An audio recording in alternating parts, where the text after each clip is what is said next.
welcome to Orwellian and all the other stuff. But today's... We know the score by now. Yes, today's a bit different because this week, everyone, we are doing As We Please, number 1. What does that mean? Well, you may remember if you listened last week that Orwell wrote these essays called As I Please. Once he became a successful journalist. And we're by no means implying that we have become a successful podcasters. No, we're definitely not successful podcasters. But we're not... Wow, number 59. Number 59. That is something to mention. We have become number 59 or number 64, depending on which source you consult. We'll go with 59. 59. 59th most popular English language podcast in the category of books on the Japanese iTunes. Between the minutes of 11:13 and 11:14. Starting with... on Tuesday mornings. Anyway, we've been doing this for a while, and Simon and I have decided that, like Orwell, we're going to do an episode where we just talk about whatever we like, as we please, number 1. So, Simon, how are you doing? I'm good, mate. I'm a bit Oliver Twist, if I'm being absolutely honest. We decided to have a Russian night tonight. So most times we record this podcast, we'll cook something up, eat, have a few drinks before we record. Make a night of it, because we just see each other on this occasion. Yes. Right? And tonight we decided to have a Russian night. So you bought a load of lovely Russian foods from a supermarket, you know. And I made some borscht from an old family recipe. Very delicious. And you bought a lovely bottle of vodka, and you just had a glass. But I admittedly have had a few more. So You've had enough to keep the Red Army going. Yeah. Enough to fuel the Red Army tank, I'd say. So I think you're going to be the coherent wordsmith. So how are you? I'm not bad. God, I've had a tough week. Back to work and up every morning at 6. Similar to a lot of people these days, I had a year of working from home, and that was great for my work. House husband, yes, cooking, cleaning, but doing the laundry. Yeah. But also, it was great for my work-life balance. But when I got back into the classroom, our listeners know that we both work in education. When I got back into the classroom, it gave me a buzz. It felt great to get back in front of real human beings rather than names in boxes on a screen. You had a similar experience, didn't you, Simon?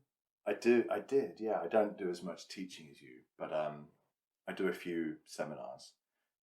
And it was great, yeah. I enjoyed being back in a work environment around people, being around humans again, and getting that buzz of the atmosphere. I'm sure that wear off really quickly. But it's been nice. Like, you start to appreciate things like work during a pandemic, don't you? And I even appreciated the commute. I know. Going to the train station, getting on the train, and don't you find that when you appreciate your work, you appreciate your leisure time a lot more as well, and you really use it carefully? Today we've decided to talk about whatever we please. This is something Orwell did. I think we mentioned in the last podcast that Orwell, when he got his own column, he just wrote about whatever he liked from week to week. And this week we decided we would like to talk about whatever we liked. Yeah. Simon, but without it sounding very egotistical. Yes. Within an Orwellian context. We're going to get back to Orwellian themes. First of all, though, Simon, I'd really like to hear about the unique cultural experience you had last Saturday, I think it was. So last Saturday I went to, we live in Tokyo, Lewis and I went to Disney Sea, which is a branch of Disneyland. And by the way, I should mention it's the only Disney Sea in the world. Oh, how many Disneys are there? There's Orlando, Los Angeles, Tokyo, Shanghai, Hong Kong, Paris. So 6. So I went to the only Disney Sea, and I didn't enjoy it. Really? No, not really. Did you take my advice and did you go to the alchemist's the alchemist's chamber in the castle? Well, but here's the thing, Lewis. So I visited Disney Sea in a pandemic. And they had this very old system where you pay full price for a ticket, but then once you enter, you had to, on the Disney app, reserve each attraction, each bar, each restaurant, everything. And once you reserve it, you're put within a lottery. And if you win the lottery, you're told what time you can go there. Now, yes or no question, do you think I have the Disney app on my telephone? No. Correct. So it took me an hour to realise that I needed to have the Disney app, and that took me another hour to work out how to download the Disney app. By the time I've done that, and I've put myself in for the lottery for all the different attractions, bars, restaurants, I've kind of missed out. So what I've generally seen as the 3 best rides at Disney Sea were fully booked for the whole day. I couldn't go to them. So I fell back on plan B, which was just to go to one of the bars, and you recommended the Roosevelt bar. The Roosevelt bar. So I thought, right, reserve Roosevelt bar. Fully booked for the whole day. But being a trooper, I went there anyway. Tried to sneak in, got caught, got told I couldn't enter. No. And then I pointed out to them that half the tables inside are empty. Could you just let me in? They said, well, we could only go to half capacity because of coronavirus, despite the fact the queue outside, there was about 300 people all stood within 5 centimetres of each other. So I couldn't even go, and that was the only bar open in the entire resort. So I couldn't even get drunk. Most of the good rides were closed, so spent the whole day just walking around. Now, the architecture is quite impressive because they have a mini Venice, a mini Florence, a castle like you mentioned, and various other things. And that was quite interesting for about an hour. But then the rest, I just found it very boring. You had an hour and then you thought, where's the beer? And there was one stall open selling flat beer in a plastic cup. And I very much partook in that activity. But for each time, you could only buy one at a time. And it was about a 45-minute wait to get to the front of that each time. So. Beer in a plastic cup as well. That's one of the worst kinds of beer you can buy. It was better than sitting on a teacup in Aladdin World, mate. And the castle you spoke of was half closed. Was it? Every other room they closed off for some reason. Now, when you're following a route in which you have to solve a puzzle, closing half the rooms in that puzzle makes it very difficult to solve said puzzle. So this is unfortunately a sign of the times, because Simon, if you had gone there before the pandemic, I think you would have had fun. Yeah, I reckon I'll go back post-pandemic with a group of friends. We have to be optimistic. One day this will be over, and future generations will listen to our podcast, and in the same way that people listen to radio shows recorded during the war and think oh isn't it good that it ended? But I'm sure one day you will be able to enjoy Disney Sea to its full. I'm sure I will.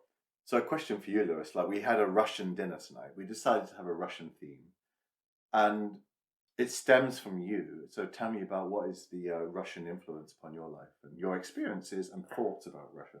Well, as listeners might have picked up before, I have a Russian spouse, and this has given me a decent familiarity with Russian culture. Now, when I was younger, I always looked on Russia as an interesting country that I might visit one day, but would never have a close connection to. But then I met my Russian partner at university, and I've been to Russia 3, 4, 5 times. I've been twice in the winter, so I've been in Moscow in minus. So you've never been before you met your wife?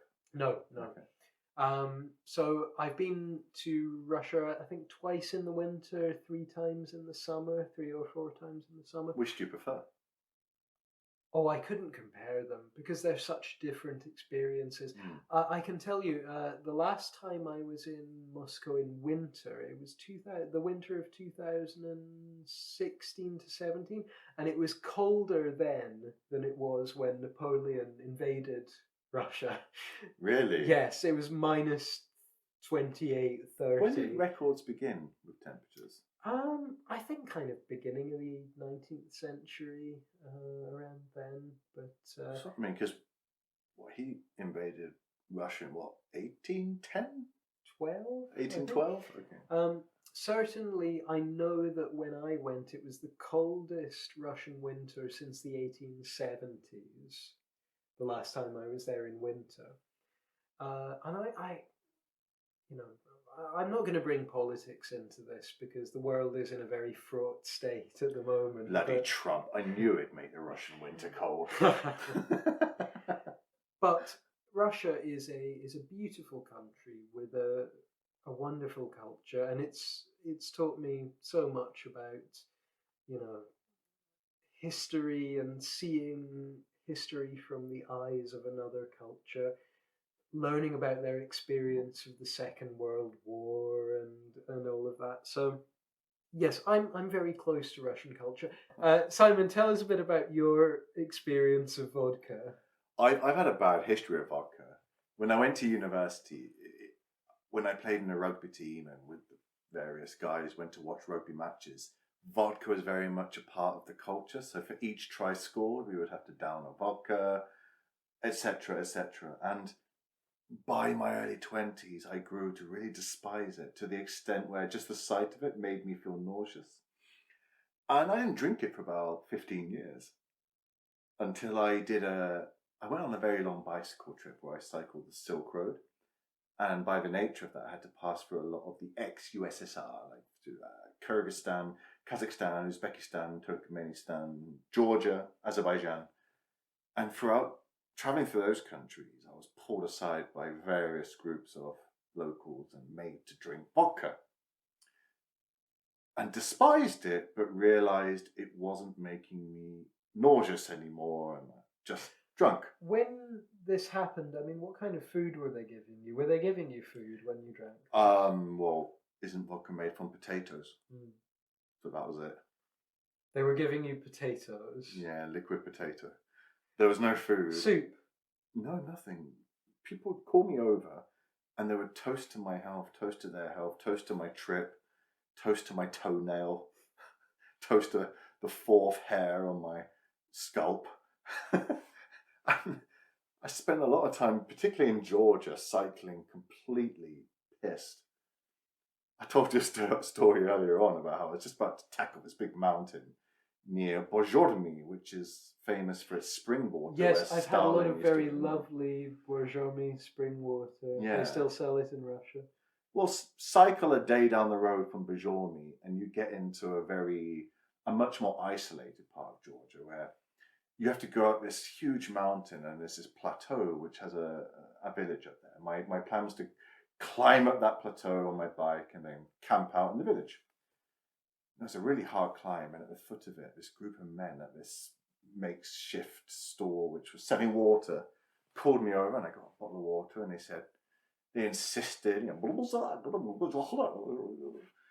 which meant have a drink of vodka with us. And that turned into about 8 shots. And a skinny cyclist with an empty stomach. I was absolutely off my cotton mitts. How old were you at the time? I wasn't spring. I was 35? 35? Not long ago, then. No, not long ago. And I tell you what, though, Lewis, I went up that mountain like a chimney sweep on heat. I was up there fast. And it was, I thought, is this the trick? So I just carry around a bottle of vodka, and every time I get to the bottom of an incline, and just have a swig and then go. But then by the time I got to the top, I hit the wall and I was absolutely dead. Well, that's when you want to hit the wall, when you're at the top, and it's just gravity. Try putting up a tent when you. So yeah, and the last time I drank vodka was your birthday, which was 29th birthday. 29th birthday back in August, and I lost my mobile telephone. God. And woke up to this awful sight of some pasty ginger sleep spread eagled on my floor.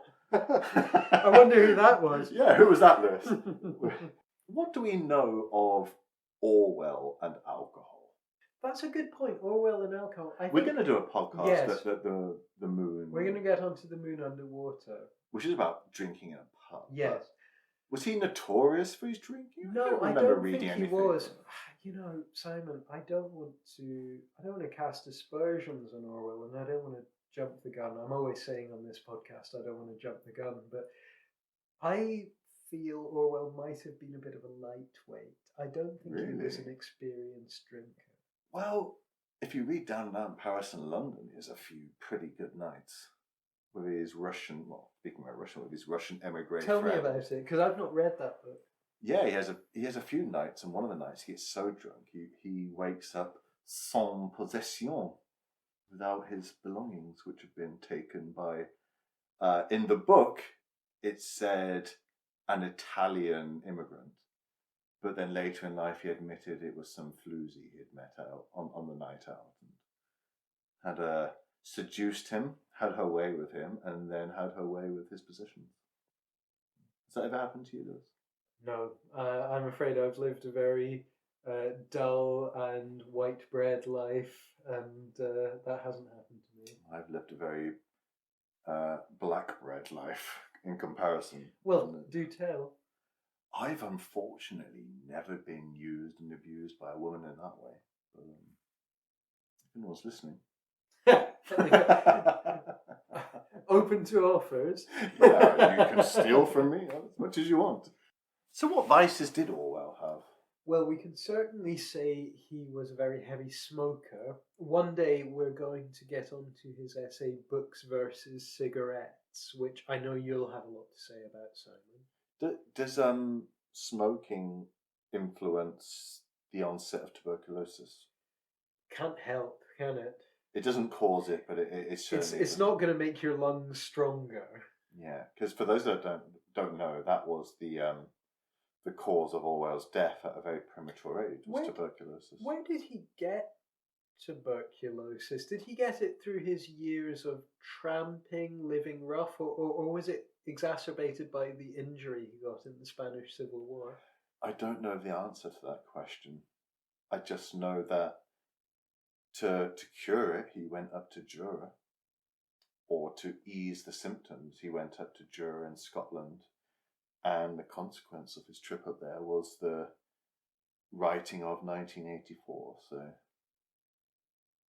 if there's one good thing to have come from his illness, it was that. But certainly, we know from his essays. I mean, we'll get onto this later, but I think his essays just got better and better the closer he got to the end. Going back to his vices, I think he was a bit of a womanizer as well. He had a lot of affairs. Well, did you ever... he was rejected a lot as well. Yes, rejected a lot. In one of his letters to a good friend of his, he wrote, "If there's one wish I had about my time, it was that I could have been more attractive to women." That's what a lot of writers say, isn't it? But it seemed to have really affected him. That, I mean, aesthetically, we're probably not the best judges, but he wasn't a classically handsome man. I guess it was his intellect that would have attracted women to him.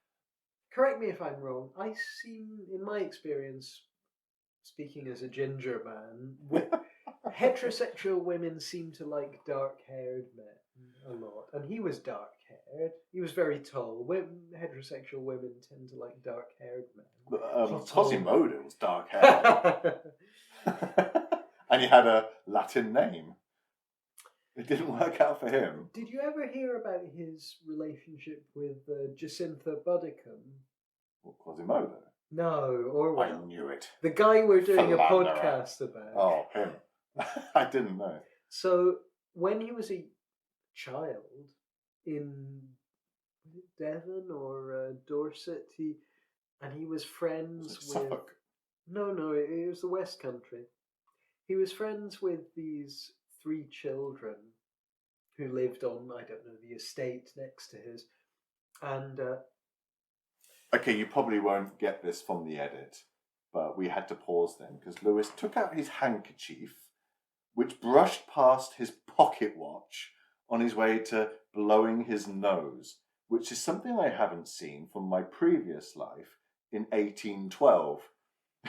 before my reincarnation 7 times over into what I am now. God, you know, Jesus, Lewis. 3 years ago, I'm going to bottle you up and put you in a bloody museum. 3 years ago, blowing your nose with another person in the room wouldn't have meant anything, but now... I wouldn't mind now if you just got a tissue, but your bloody handkerchief from your pocket, and I just saw your pocket watch. I mean, Jesus, Lewis. Sorry about that. But hold on, just let me take some snuff. And But what time is it? How does your sundial work at this time of night? All right, so when Orwell was a young child, he was friends with 3 siblings. One of those siblings was a young woman called Jacintha Buddicombe. Jesus, you couldn't make that name up. No. It's a very Dickensian name, isn't it? Very Edwardian, certainly. And I think you could basically say Orwell and Jacintha, childhood sweethearts. And they had a rather fraught relationship because just before Orwell... She stole his pick-a-mix. Well, just before Orwell was about to go to Burma, he went a bit too far, and would you? It was Orwell's Me Too moment, frankly. Would you care to divulge? Well, he made his move, and it was quite aggressive. He went too far, and he was without consent, and it was very much Orwell's Me Too moment. And how do we know about this event? From him or from her? I think it is recorded in her diary. There are certainly a lot of articles online. So she published a diary on the basis of having been a childhood sweetheart of one of Britain's greatest he was writers. dead. Yeah. I'm never too keen on people publishing diaries on other people after they're dead. Well, yes, but... without the right to respond. She did get in touch with him before he died. He was in the hospital with tuberculosis, 1948, 1949. They exchanged a couple of letters. He was saying, I really regret what I did, but you are my greatest love. She was actually the inspiration for Julia in 1984. Really? But a Me Too moment in 1920s, what would that translate as in 2021, 100 years later? But going in for a kiss, a kiss on the lips in those days would have been very... From what I've read, he was going for, I'm going away to Burma, I don't know when I'm going to see you again. I think it wasn't what she wanted. Yeah. And she inspired the character of Julia. But in her diaries, how did she portray this experience? Did she portray it as something that she was very uncomfortable with? Or... something that she was uncomfortable with, that she felt was aggressive on his part. I'm not going to make excuses. Did he ever apologise to her? Did she ever mention that?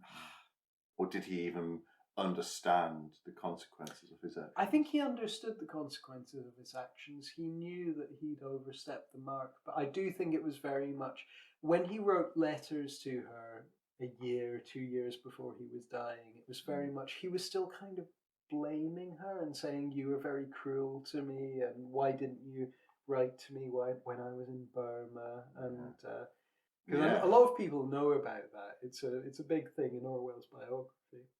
And it's quite salient in today's environment as well. So it's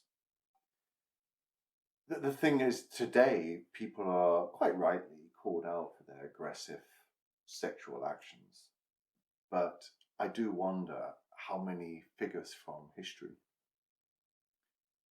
in today's world would have no gravitas as a result of their private lives. Well, culture... or would they not have had such private lives, knowing what they know today in today's environment? And unwanted advances have always been a horrifying thing for the victim. You're right. It's suffering no longer has to be silent as it was in the past. Yes. So I think it's important for us to mention this, despite a whole podcast being called Orwellian. And he's clearly a bit of a hero of ours. We're not trying to He's flawed. Yes. Most people are flawed. And we're not trying to do a hagiography. He was no saint. He was a human being. But we admire him and we admire his writing. And we certainly won't cancel him on the basis of one event.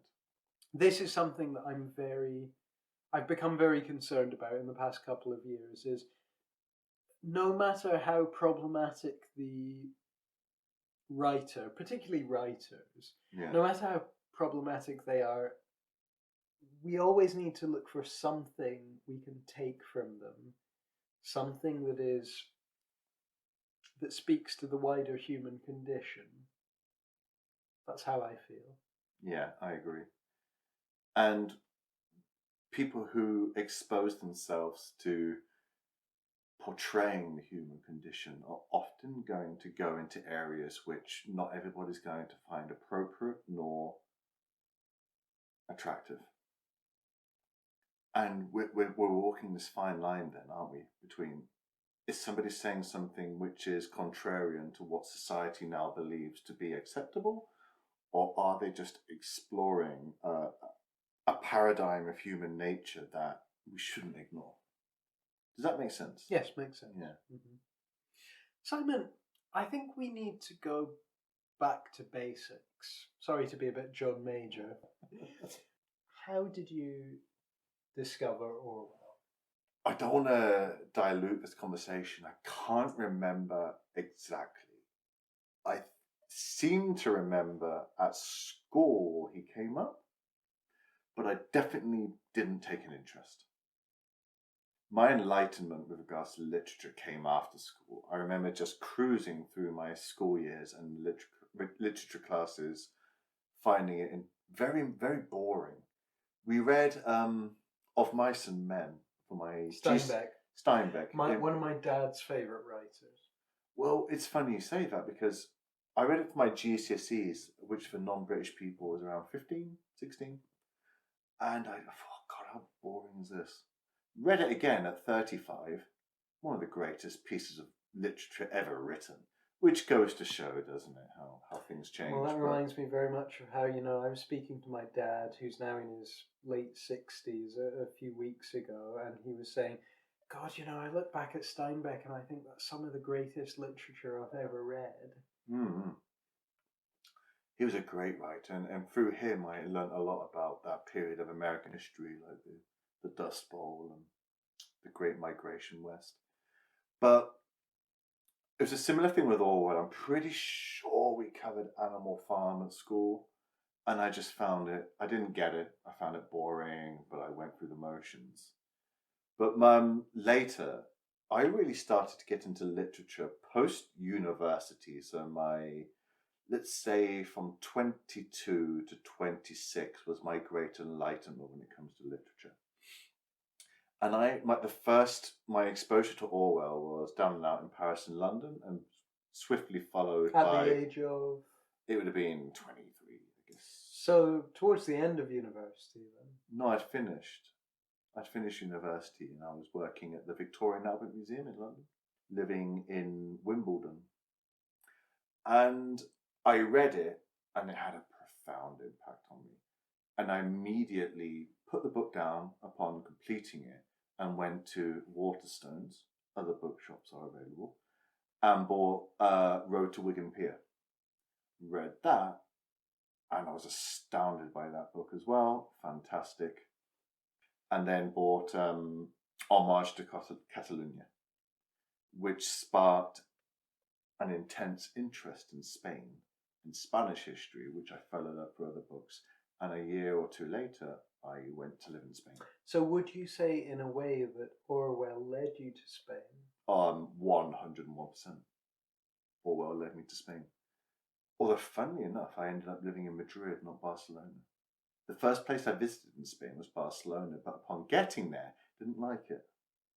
It's kind of like the Disneyland of Spain, I felt. It's a beautiful city with a great history, but because of that, it's very touristy. Yeah, sorry to sound pretentious, but it really is. Whereas Madrid is a bit more low-key, and I really fell in love with that place and ended up living there. But so yeah, that's my early. So I'd read most of his non-fiction, and then the first fiction book I read was Animal Farm. Loved it, and we'll probably talk about Animal Farm and its relation to tonight's theme, which we could call Russia, because it basically is a satirical take on Stalin, isn't it? And the process of the revolution. Yeah, revolutionary Russia. And then after Animal Farm, I finally read 1984. And then reading 1984 was the moment where I was like, yeah, this guy is he's in my Mount Rushmore of writers. How about you? Well, I guess yours is going to be earlier than me, isn't it? Well, I tried to read 1984. Do you remember around early 2000s, the BBC did this... The Fast Show? No. It was after the Fast Show. It was... This week, I have mostly been reading George Orwell's 1984. It wasn't that. It was a bit after that. It's a bit boring. It was after that when the BBC did this. It was the Big Read. Do you remember the BBC Big Read? With Richard and Judy. No, it wasn't Richard and I Judy. don't remember them promoting something like that. They did this thing called the Big Read when they were trying to collate the greatest works of English literature, and they did a show going from like number 100 to number 1.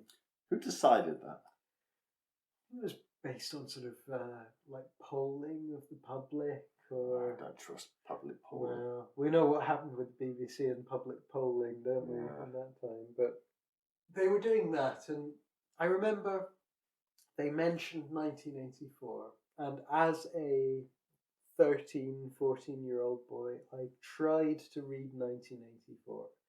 But as you know, and as a lot of listeners may know, there's not much for a 13, 14-year-old boy in 1984. But my real introduction to George Orwell, Simon, was when my brother read me an essay from George Orwell. I've always said that I've actually, embarrassingly, as a George Orwell fan, I have more experience of his essays than I do of his fiction. I've never read 1984 all the way through. But this is the great thing about our dynamic. So you've read most of his essays. I've never read his essays, but I've read all of his fiction, and I've read all of his non-fiction book-length works. And I'm very much it's fascinating. The opposite. So when I was a teenager, my brother read me Bookshop Memories, which I hope we'll get onto one day. It's his memoirs of working in bookshops in London before the war. Each time we record an essay, the listeners probably aren't aware of this, but we do something behind the scenes related to it. Tonight, I'm drinking a lot of vodka. We were drinking an awful lot of tea for the first podcast. So what are we going to do for the bookshop one? Sit in a library. I mean, you and I, we're fans of second-hand bookshops, aren't we? We've been to the bookshops in Jimbocho in Tokyo. And I'm sure we want to do a podcast in a different location someday, don't we? And yes. If we lead one of those bookshops to believe we're more popular and important than we really are, I'm sure they'll be happy to let us record there. I certainly know some of our fans have been quite keen on the idea. I know our fan has been quite keen on the idea of us doing a podcast from a pub. Which, in the circumstances, will be the single British theme pub that we can find. We would genuinely be delighted to do a podcast from a pub, but I'm sure everyone who's listening who's ever been to a pub can understand the difficulties in that. It would have to be pre-opening hours, wouldn't it? Yes. And which by our protocol for how we do this podcast would be awkward, seeing as we would have to drink. We could certainly go to a pub and then record this podcast, couldn't we? But maybe after hours. We've certainly been, in our previous lives, we've been to a lot of pubs, so we could... So, your introduction to Orwell. My introduction to Orwell. So my brother... Read you read me one Christmas. Read you or introduced you to? Read me because one Christmas we did a kind of Victorian style Christmas with our friends where we read each other some special, passages from literature that were special to us. And my brother read the essay Bookshop Memories because at the time he had been working in a bookshop. How many brothers do you have? 3. And which brother is this? It was my middle brother. And he's an Orwell fan? He's an Orwell fan, very well read. But continues to be an Orwell fan? Continues to be an Orwell fan. Continues to be very well read. Is he our fan? He might be our fan. I know he listens to this. So it's him. He's the one. he read me Bookshop Memories because this was like late 2000s. Read the whole essay. Yes, whole essay. What if somebody chose War and Peace? It was a long Christmas. Very short essay. He was working in a bookshop at the time. The funny thing was, whereabouts? In Edinburgh. What type of bookshop? At Waterstones? It was a chain bookshop, kind of like Waterstones or Black's Book World, was that an outdoor somewhere shop? like that. One of these places that sells remainders, Did he enjoy it? It sounds idyllic to me. I think he enjoyed it to a certain extent. I think it sounds idyllic to the people who've never worked in a bookshop before. Okay, yeah. Was it his full-time job or a part-time It was job? his full-time job at the time. See, if you said to me, what would you like to do if you weren't doing what you're doing now? Working in a bookshop would be pretty high up there, yeah. Same for me. But at that time, he read this essay because it was a great amusement to him that he was working in a bookshop in the early 2000s, and a lot of the things that Orwell was writing, they were recognizable. A guy working Still in a relevant. bookshop in the 30s and a guy working in the bookshop 70, 80 years later. So Orwell worked in a bookshop? Yes, before the war, before he went to the Spanish Civil War. And he wrote, and that essay is based on... Yes, and I hope we'll get on to That's that interesting. one day. So that was my introduction to Orwell, and then I got onto his essays. I went to the library in my high school, and I found exactly the same selection of essays that you and I use for this podcast. By the way, Simon, the selection of essays, as listeners know, we use the Everyman edition of Orwell's selected essays. Simon, do you know how much that is retailing for on Amazon at the moment? I don't, because you very generously gave it to me as a gift. 90 quid. You should never tell a man how much his gift is. Simon, I got that for you. I got that for you last year when it was about 30 quid. And now it is out of print. 6 months later, it's out of print. It went up and in the it's share. 90 quid. It's not just a Trumponian influence upon society which has made the price of Orwellian literature go up. Who knows? But why did it go out of print? I know exactly why it went out of print, because the book, as incredible as it is the size of a building brick. And people these days don't read. And they certainly don't buy books which are that big. And collections of essays as well. So that's why it went out of print. By a man who wrote in the 40s. Oh, mate, how utterly depressing is that? So that was my introduction to Orwell, my brother reading me those essays, and that is why listeners will remember how I've often said, oh, it's very embarrassing, but I've never read Animal Farm, I've never read 1984.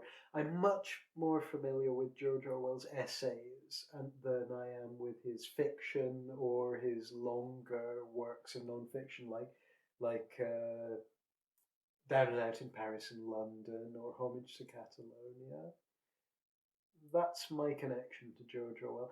Reading this man and thinking, yes, this man is aligned with the way I view the world, particularly with his essays about British culture, his essays about pubs, his essays about British literature, his essays about British politics, that sort of thing. So why don't you get round to reading his novels? Is it a question of time, or a question of, are you sometimes a little bit weary of the impact something could have upon you? You're quite right there, because I know very much the effect that Orwell's essays will have on me. I know that they will make me think, God, we're in a terrible state at the moment. It is also time, though. I tried to read his Spanish essays when I was at university, but again, I had various course books to read and all of that. So I'd like to hear, Simon, more about your experience with Orwell. I know you read Homage to Catalonia. I know you read Down and Out in Paris and London. In 2020, summer, I gave you this collection of his essays. Had you read his shorter works before I gave you those? I'd never read a single essay before you gave me the book on the collection of his essays. Never read a single one. And to be honest with you, as I was reading his novels and his longer works of non-fiction, I wasn't even aware he'd written essays. In his longer works of non-fiction, he never mentions previous works, he never mentions essays he's written.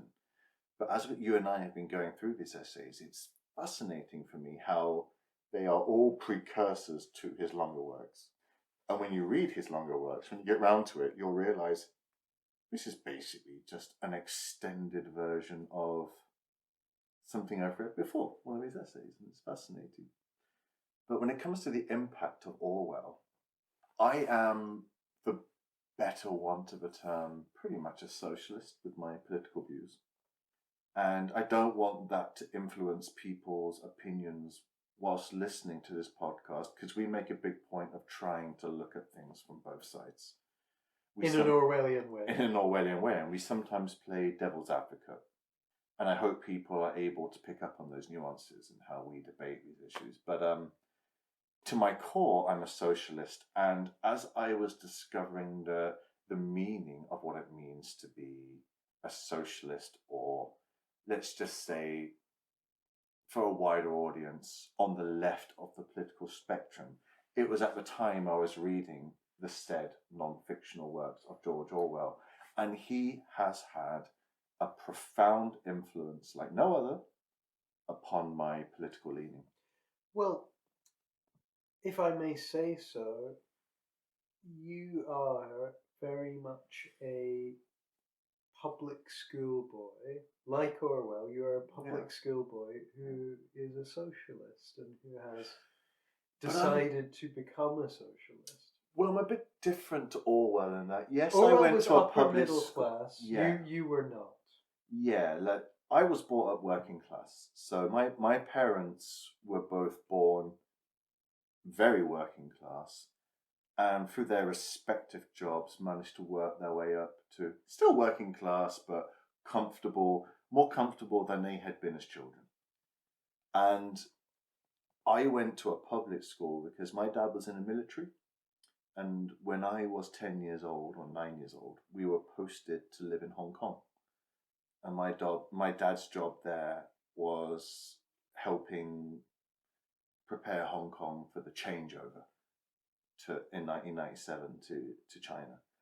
And back then, when you were a member of the British forces living abroad, the army would pay for your kids to go to a boarding school back in the UK if they were of a relative educational level.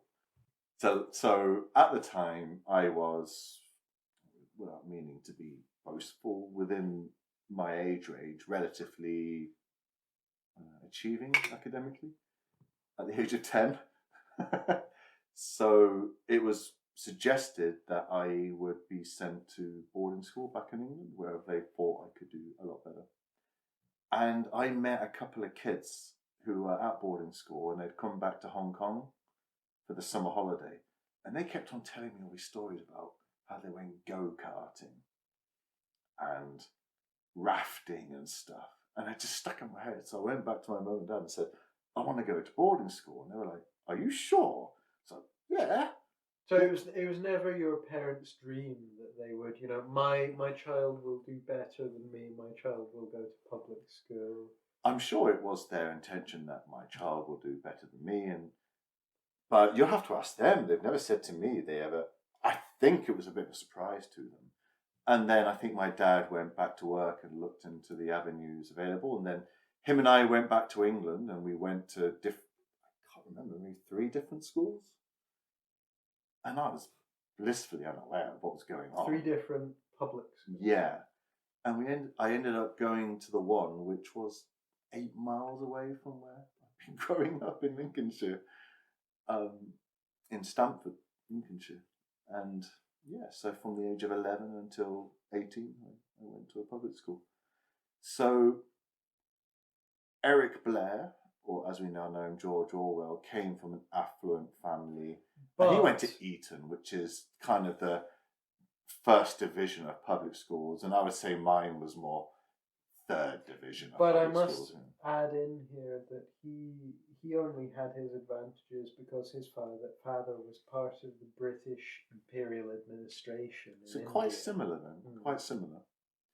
But I get the impression from his writings that his parents were middle class and their entire outlook upon life was middle class. Yeah, my dad grew up on, his dad was a signaller, post-Second World War. He served in the war. He was a signaller, and then after the, what was it, the railway thing? Yeah. The Beecham Cuts, lost his job as that, and then, from my recollection, was a farmhand.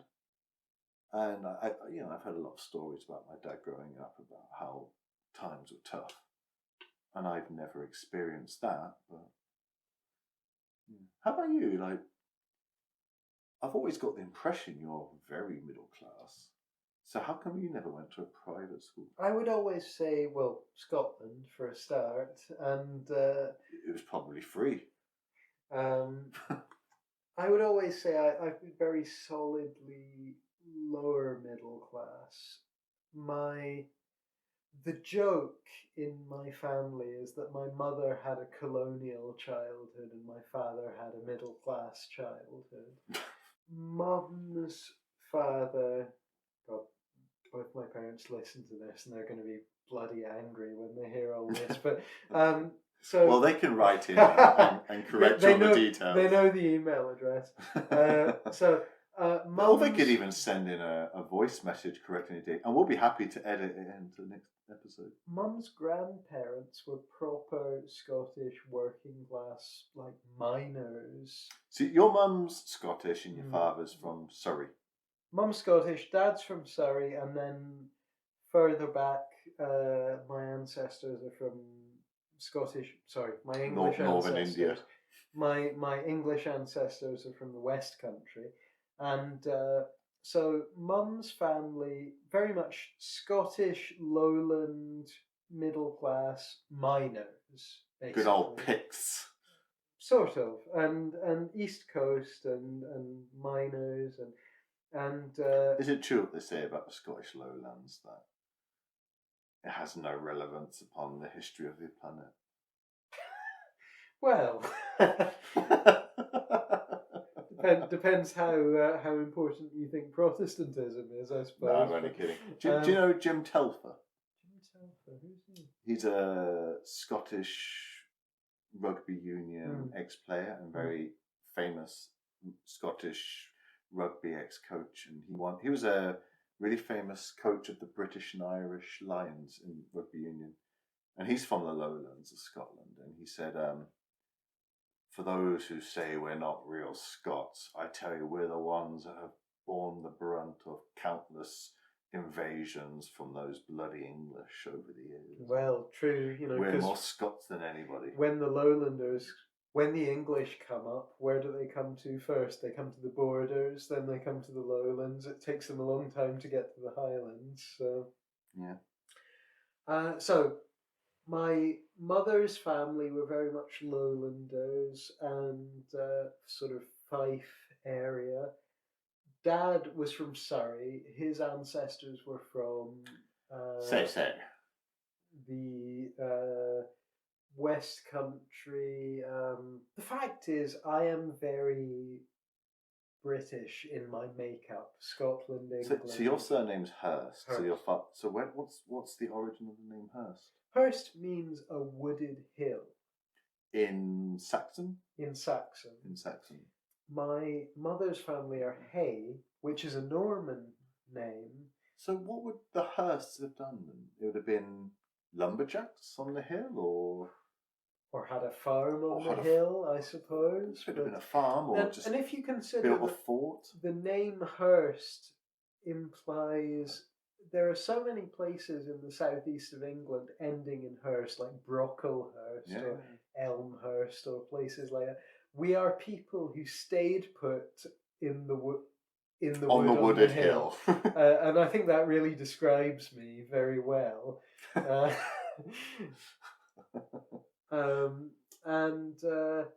did we get onto this? So your mother's maiden name's Hay. Hay. Is that Scottish? Is that very Celtic? Well, again, it's Norman. So how's it spelled? Hay. Which would have originally probably been Haye.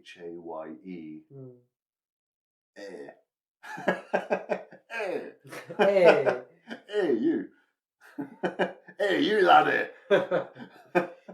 So, yes, I've always been very aware of being a mongrel.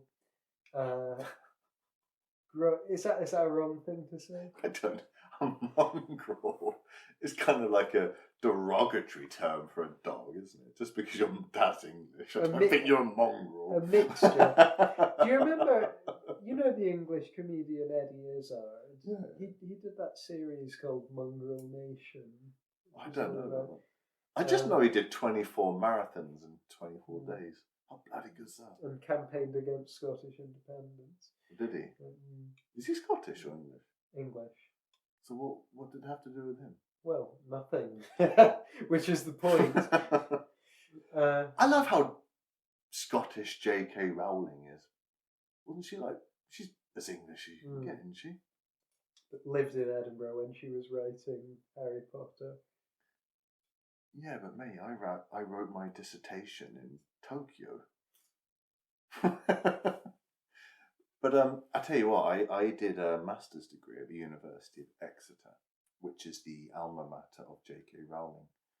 And in the gardens of the department where I studied, there was a tree named after one of the Harry Potter houses. But that tree had that name for many years, so she got the name for one of the Harry Potter houses from the tree where she studied. So it was called that before she wrote the book. And it obviously stuck in her mind and she used it. Right, what was it then? Slytherin, Hufflepuff. I've never read Harry Potter. I've never seen the movies. I've been to Universal Studios and that's my exposure to Harry Potter. I read the Harry Potter books before I was at Christmas by your brother. That was a long one, that, wasn't it? And then Harry turned the princess into a frog. So, we've talked a bit about what Orwell means to us, how we came to Orwell. Simon, why should people read Orwell in the 21st century? This 20th century writer, why should we read him now? I don't think "should's" the right word. You shouldn't read him. I mean, obviously, it's subjective. If you want to read him, if you think it's relevant to you, I can only say from our point of view, we strongly recommend that he is still relevant, and the impact he made on me as a young man, I'm just talking 10, 15 years ago, has really influenced who I am as a person. I'm not saying I'm a good person in society, but what it has done is given me a purpose. And I think if you have a purpose, politically or socio-culturally in your life, it can really give you meaning as to how you go about the way you are. And I try, whether it's debatable or successfully, to go about my days in a way which influences people around me. in a good way. And Orwell had a profound influence upon that. So yeah, I guess I would just recommend people to find either him or another author, or in today's world, a podcast or a YouTuber, This podcast, who has an influence upon you which encourages you to go about your existence in a manner that adds to society in a positive way. And I know that's subjective and debatable, but if you are going about your days in a way which encourages equality, égalité, et fraternité, bonne chance. I would say much the same thing. And I would say that in the last, how long have we been doing this podcast, Simon? 2 months? I don't know how often we publish, so it could be a year, it could be a month. In the last, whatever it is that we've been doing this podcast, I have come to see Orwell in a new light, and it has meant more and more each essay we've discussed, and Orwell just seems more and more relevant to the times we are living through.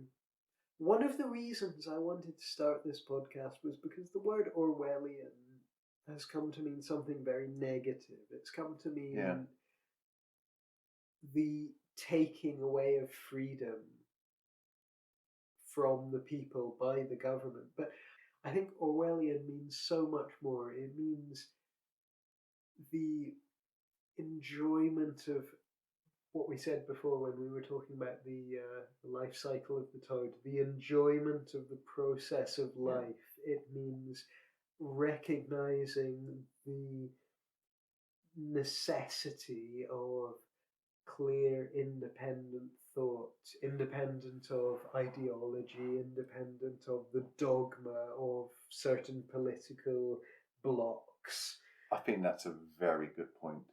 And I'm very happy for us to play our very tiny part in the realignment of this adjective Orwellian, in the rediscovery of the meaning of that adjective and how it can be put into use in today's world. I think it's a very good point.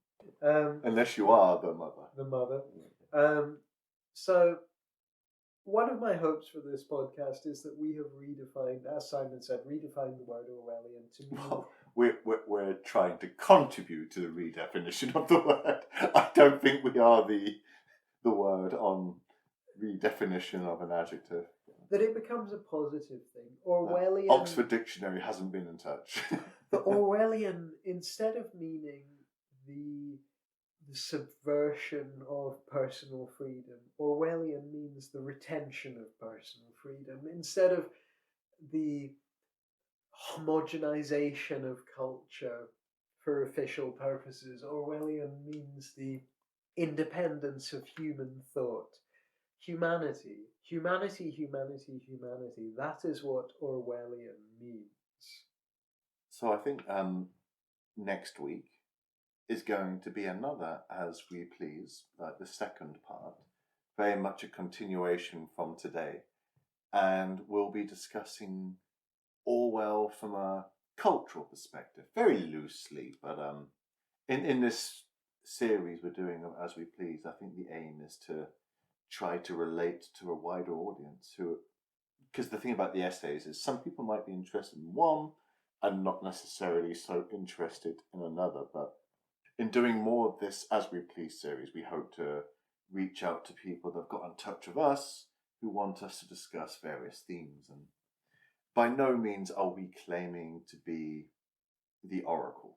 And we're just giving forth our opinions, and we very much encourage people to debate with us and add to what we're saying or disagree with what we're saying. There's no problem with that at all. We are just two decently educated fellows trying to make sense of the world, aren't we, Simon? And bloody sexy, if I may say so. Anyway, do the closing thing. All right, everyone. Thank you for listening. Orwell ends well. Was it? Yeah.